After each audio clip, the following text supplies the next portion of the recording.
Hello, this is Mark Holmes. I'm the editorial director of Via Satellite, and we're back for another Thursday morning conversation.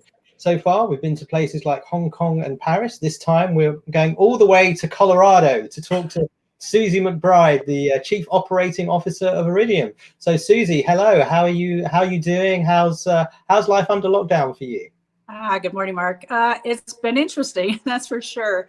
I'm actually up in Colorado. We've got a second home up here, and just kind of trying to enjoy time. It's been definitely a new adventure, this whole working from home. I've got two teenage boys who are doing high school from home. My husband works from home. So, we're all still surviving, which is good. Everyone's healthy, which is really good. But it's just been a different environment altogether. We've all been learning and adapting and enjoying the time actually together. So I've been asking this question to everybody else about sort of TV recommendations, drama recommendations, what you've been doing in the evenings, more family time. So what's sort of been happening in your household? What have you been watching? Any recommendations for us? Yeah, we've been trying to get our boys to play like games with us, board games and cards, but they're just not interested. So we've been, relying on the Netflix and streaming. And let's see, our latest has been The Upload. We've been watching Upload, and that was a good new series that we watched the whole thing over the weekend, which was a fun one.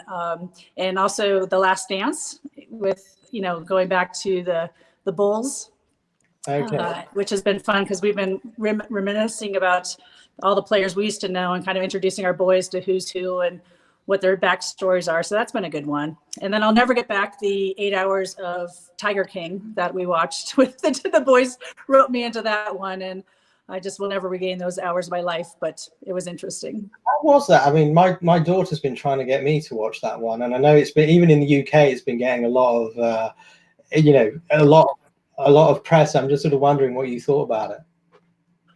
It's like watching a train wreck. It's one you get sucked in, and you can't believe there's this facet of society that we have and all the interactions.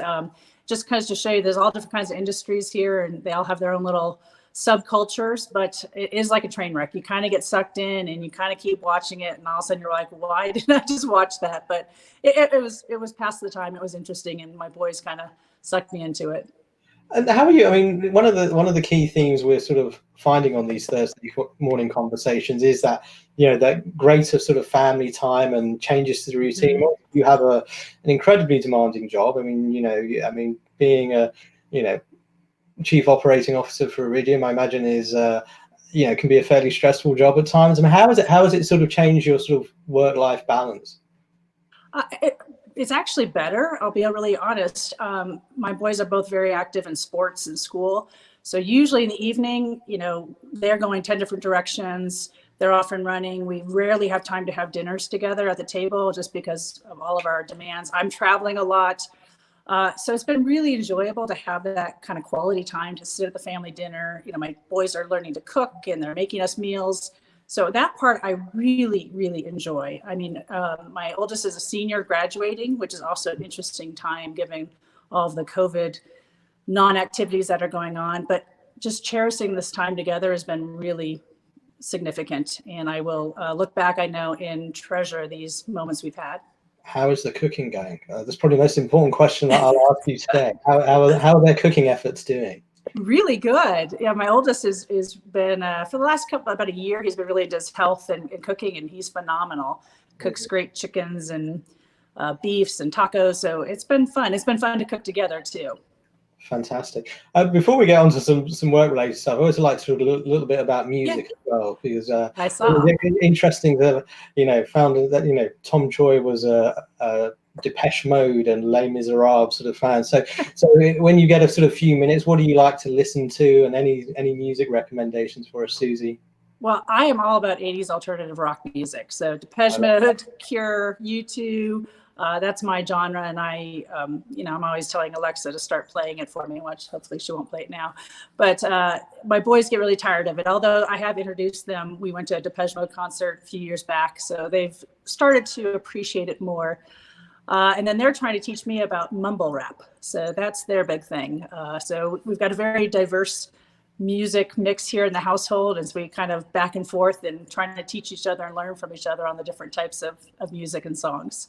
I mean, sorry to sound incredibly square, but what is mumble rap? I mean, is it something, or should I It's not? kind of what it sounds like. It's rap music that you can barely make out what they're saying because they're constantly kind of mumbling in the background. Um, but it's kind of that traditional rap music that they like and enjoy. And they're teaching me all about the different singer songwriters that they have, or rap artist, I should say. And so it's been interesting. They always try, they're like, Mom, try this one. I'm like, nope, don't like that one. Mom, try this one. And once in a while, we'll hit one that both of us can enjoy together. Have you actually liked one yet, or have you just said that you've liked one? No, there's been a few that I've actually enjoyed. In fact, I put one on my one of my playlists that I have. So there have been a few, not many, but there have been a few that I actually do enjoy. Excellent. Well, I feel like, one of the things of these conversations, you learn something new. So I actually Yes. did not know about mumble rap before. So I will definitely sort of look that up. If we can sort of go, life has changed for everyone. Business has changed for everyone. What are your sort of observations? I mean, particularly as we sort of look at the industry, about the impact of COVID and what you're seeing, and how you think it may sort of impact us all going forward. That's the big question of the day. In fact, I do like small happy hours with different parts of my team regularly, and a lot of them are asking what's going to happen when we return to work. First, I've been extremely impressed with how the Iridium team has taken on this challenge of adapting to this new world we have. And what we're finding is we're all very resilient on being able to change and kind of adapt to this new environment we have. But that's the big question is, what's it going to look like when we go back? And we're very fortunate in that we don't have a hurry to go back. Our operations team is doing a phenomenal job keeping things running. My most important activity right now is to ensure that those team members stay healthy and safe. Yeah. And the rest of the team that's working from home has done such a great job of doing this, working remotely, working with teams, doing conference calls, that we don't have an urgency to like jump back in there and get people back into our buildings. But I think, as an industry as a whole, I think we are going to change. Just like after 9/11, now we take it for granted that we have to go through the metal detectors when we go to the airport. I think companies will be more open to exploring more work from home options and seeing how that works. I don't think we'll ever get a place that this is the standard that everybody works remotely all over. I think we have to adapt, and people, that face-to-face contact is important. I know for myself, the first few weeks, that Friday night, I was exhausted. I think not having that human interaction is different. Even though we're successful and it's working, I think people get a lot of energy off being in the same room and having that kind of interaction you just don't get quite on a screen. But I think, a lot of companies will revisit, do they need to have as much office space as they do? Is there a way to do it differently? There's already been kind of a push for more hoteling type spaces, and I think we're gonna have to just kind of see how everybody adapts and how it works. Do you think that might happen at Iridium? I mean, do you think you may have less office space? Is that something? I mean, do you feel like the culture within the company is already maybe starting to change a little bit? Or? I don't know if we'll go to that extreme yet. I definitely think the culture is changing a bit, in that we're realizing how successful we can be with working at home. Yeah. The one thing we don't know yet, I think, as a society and as a company, is, are we successful because everybody is doing it? I had a friend of mine who works at a different company. They had a rule that if anybody was remote, everybody had to go back to their desk and dial in. And because right now, I think it's working very well because we are all remote. So we're all getting used to this. Everyone's on a screen and we know how to kind of jump in and interject. I don't know if this will be as successful when you have 80% sitting in a conference room together and 20% online. So, I think things will change and adjust, but I think we still have to learn how that works going forward. Because I think the success today is because everybody is used to this and everybody's remote. And has it really sort of changed? I mean, we talked about the change of your routine and having more time at home and adjusting to that. But in terms of your actual work responsibilities and what you're doing there at Iridium, have there been sort of big changes in I guess your day-to-day activity? No, not for me. I mean, we just kind of picked up and kept going just as is. In the middle of some big design efforts right now. So the teams are doing remote design reviews, which has actually worked out better than I expected. Our operations team is obviously still going in to do critical functions, and that's rolling. So no, I mean, we're still shipping product out to the customers. So it really has kind of maintained the normal work mode. In talking to a lot of my team members, I find that some are finding themselves more efficient today. If you imagine like people in Virginia, where they've got to commute an hour and a half, they get to roll out of bed, jump on a call. So they're finding that they're getting more hours of their day. Some are liking that, some are not. So I think it depends on the individual, but I'm finding it's actually working out well and efficient and kind of just normal for me, because I've always back-to-back meetings, but I know a lot of my team members, it's new for them because they're used to just getting up and walking down the hall and talking to somebody, where now they're scheduling a call, they're putting a Teams meeting in place. And so they're getting back to back to back. And I think we're all kind of recognizing you have to build in some breaks in your day, because otherwise you just go from one meeting to the next meeting and all of a sudden the day's gone and you haven't eaten, or, just try to get up and use the restroom and stuff just gets harder than I don't know why, but it is normally when you're in meetings in the office area. And I mean, a lot of conversations I've had recently are focused on the mobility market, because this is as you know, it's a market that gets mentioned a lot at big satellite shows, looking at maritime, looking at aviation. And these are obviously markets that are being incredibly hard hit at the moment.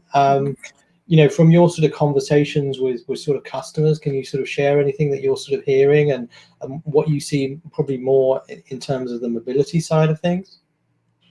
Yeah, I mean, obviously there's still a lot of mobility that has to happen, especially with getting critical supplies between locations.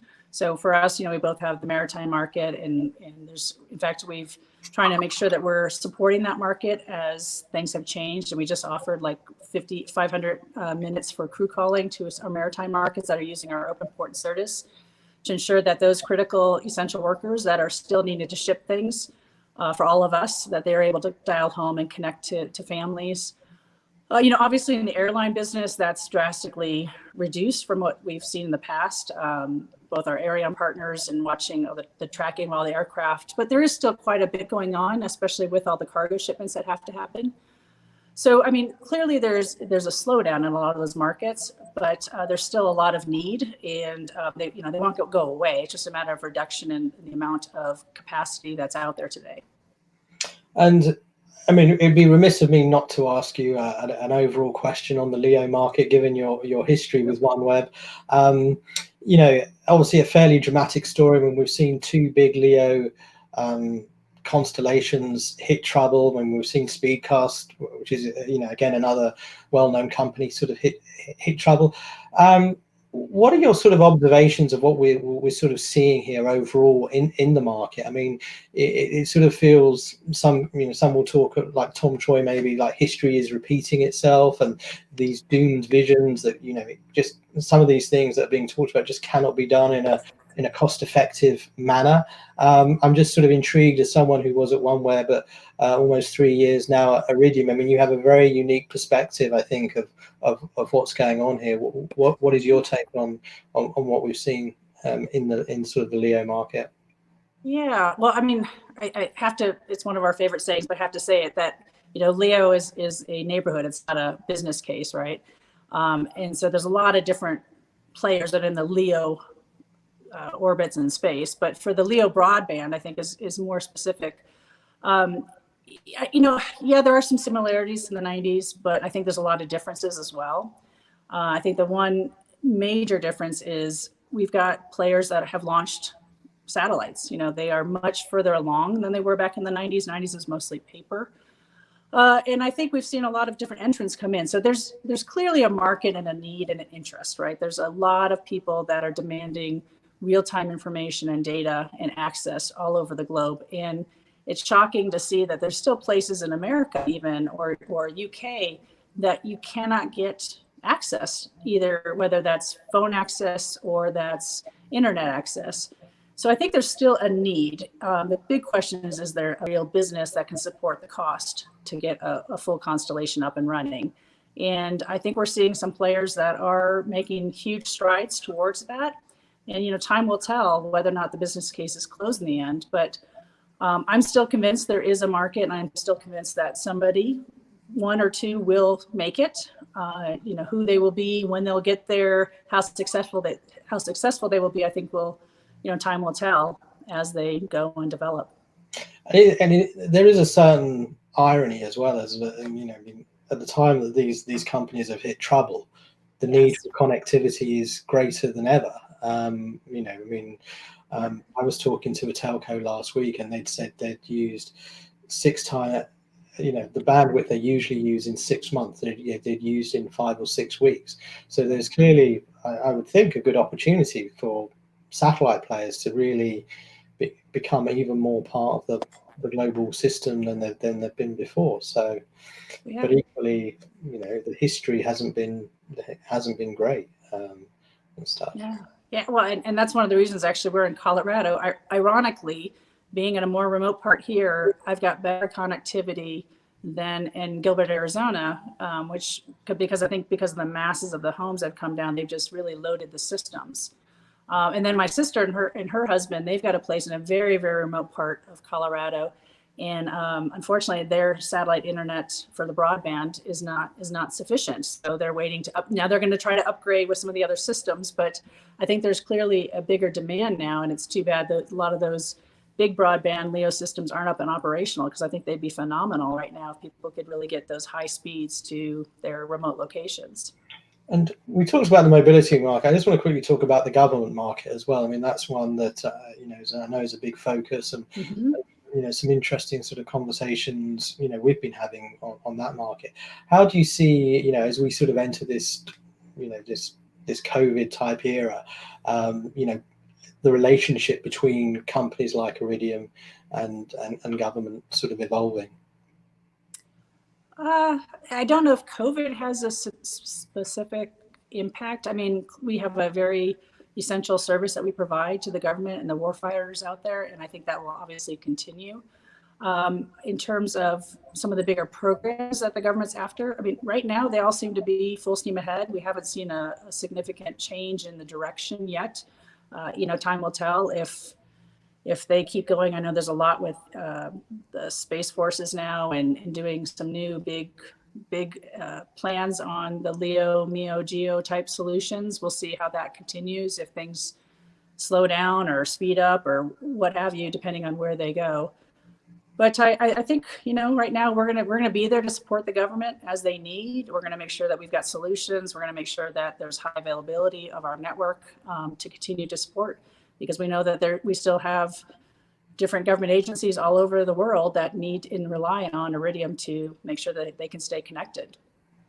And as you look to this, the second half of the year, I mean, has the nature or the tone of conversations with customers changing in any way as a result of this? I mean, when you mentioned about being on Teams and video calls a lot. I mean, are you seeing any particular trends among customers in differences in terms of how they're engaging with you? Well, clearly, I mean, we're doing a lot more on WebEx, Teams, video, whatever the right mechanism is, depending on the customer. But our sales team is out there still making those connections. With COVID, we have had to slow down some of the getting equipment onto like a ship or something, just because of some of the different lockdowns in different countries. So having to work around those scenarios. And I think there's still a lot of uncertainty in all of the markets, right? No one's quite sure how long this will last, when will we come back. And so I think that's going to impact a lot of people and customers on ensuring when and how they're going to go full board ahead again. But for us, luckily, we are still projecting a growth year. It might not be certainly won't be as large as we originally projected because of the COVID, but we still have an essential service that a lot of companies and customers rely on. Okay, that's great. I want to go back to end on a bit lighthearted. You mentioned about some 1980s alternative rock before we started speaking about mumble rap, and I'm sure I'm going to get that term into a few conversations now. Good. Did you see any of these bands in concerts? Do you have a favorite gig or one that you look back on and think, yeah, that was just like one of the best gigs I went to? Yes, probably my favorite one was back in, I don't know what year it was, probably 84, 85, 86, somewhere in there, U2 concert. So they were playing in Arizona, and phenomenal artist in watching the show. But during the show, and I think it might have even been Sunday Bloody Sunday, some people right in front started fighting, and in the middle of a song, Bono stopped and he shut everything down, and he said, one of you goes this way and one of you goes that way. We don't have that at our concerts. And I was just so impressed for somebody just to A, notice, and B, to stop that and say, like, to make sure that people know that when they're there, the concert is to enjoy and have fun with each other and not to get into any of that. So that was probably the most impressive concert I've been to. Plus, it was a phenomenal show. Was that before the Joshua Tree? I presume it was before. I think it was the Joshua Tree, actually. Okay. I think it was that was the tour it was. Yeah, I remember I saw U2 back in '92. So I saw the Zoo Roper tour at Wembley Stadium, and I loved that baby. And that was one of my first big stadium concerts. So that was a lot of fun. Really enjoyed that. Yeah. Okay, I mean, I think I will leave it there. Suzi, it's been an absolute pleasure to catch up with you today. I always end these conversations by wishing you and your family, your loved ones, as well as your colleagues, sort of safe health. And Iridium does a great job for this industry. It's been a great story over the last few years, and we wish you every success over the next few months and years. And we look forward to talking to you again soon. So, Suzi McBride, thank you very much. Thank you, Mark. It's been a pleasure. Stay healthy. Thank you. All right.